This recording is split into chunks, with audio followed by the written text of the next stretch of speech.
ಏನ್ ಮಳೆನಪ್ಪ ಇದು ಜನ್ಪುರ್ಗೆಗೆ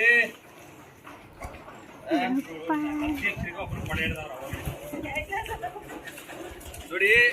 ಶಾಲೆ ಬಿಟ್ಟ ಮಕ್ಕಳು ಶಾಲೆಗೆ ಸೇರ್ಬೇಕು. ಶಾಲೆ ಬಿಟ್ಟ ಮಕ್ಕಳನ್ನು ಶಾಲೆಗೆ ಸೇರಿಸಿ. 10ನೇ ತರಗತಿ ಮಕ್ಕಳು SSLC ಪರೀಕ್ಷೆಗೆ ಸಿದ್ಧರಾಗಬೇಕು. ತಂದೆ ತಾಯಿ ಮಕ್ಕಳ ಬಗ್ಗೆ ಗಮನ ಹರಿಸ್ಬೇಕು.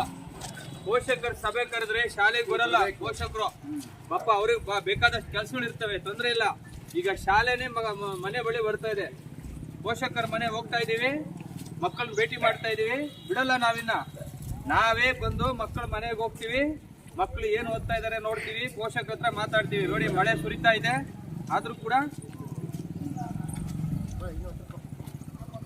ನೋಡಿ ಮಳೆ ಸುರಿತಾ ಇದೆ. ನಾವು ನಮ್ಮ ಮಕ್ಕಳು SDMC ಅಧ್ಯಕ್ಷರು, ಶಿಕ್ಷಕರು, ಗ್ರಾಮ ಪಂಚಾಯತಿ ಸದಸ್ಯರು ಎಲ್ಲರೂ ಸೇರಿ ಮಕ್ಕಳ ಮನೆ ಬಾಗಿಲಿಗೆ ಹೋಗ್ತಾ ಇದೀವಿ. ನಾವು ಪೋಷಕರ ಮನೆಗೆ ಹೋಗ್ತಾ ಇದೀವಿ. ಮಕ್ಕಳನ್ನ ಶಾಲೆಗೆ ಕಳಿಸ್ಬೇಕು. ಶಾಲೆ ಬಿಟ್ಟ ಮಕ್ಕಳ ಬಗ್ಗೆ ವಿಶೇಷ ಗಮನ ಹರಿಸ್ಬೇಕು ಪೋಷಕರು. 10ನೇ ತರಗತಿ ಮಕ್ಕಳಿಗೆ ವಿಶೇಷವಾಗಿ ಮನೆಯಲ್ಲಿ ಓದಕ್ ಬಿಡ್ಬೇಕು ತಂದೆ ತಾಯಿ. ಇಂಥ ಎಲ್ಲ ವಿಚಾರಗಳನ್ನ ತಿಳಿಸ್ಲಿಕ್ಕೆ ನಾವು ಪೋಷಕರ ಸಭೆ ಕರಿತೀವಿ.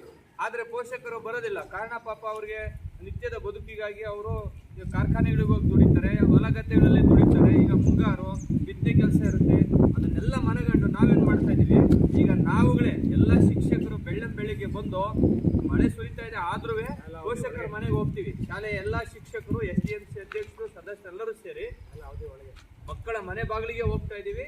ಆ ಮನೆ ಬಾಗಿಲಿಗೆ ಹೋಗಿ ಪೋಷಕರ ಭೇಟಿ ಮಾಡಿ ಮಕ್ಕಳ ಸಮಸ್ಯೆಗಳನ್ನ ಆಲಿಸಿ, ಯಾಕೆ ಮಕ್ಕಳು ಕಲಿತಾ ಇಲ್ಲ, ಶಾಲೆಗೆ ಯಾಕೆ ನಿತ್ಯ ಬರ್ತಾ ಇಲ್ಲ, ಎಲ್ಲ ವಿಚಾರಗಳನ್ನ ನಾವು ತಿಳ್ಕೊಂತೀವಿ.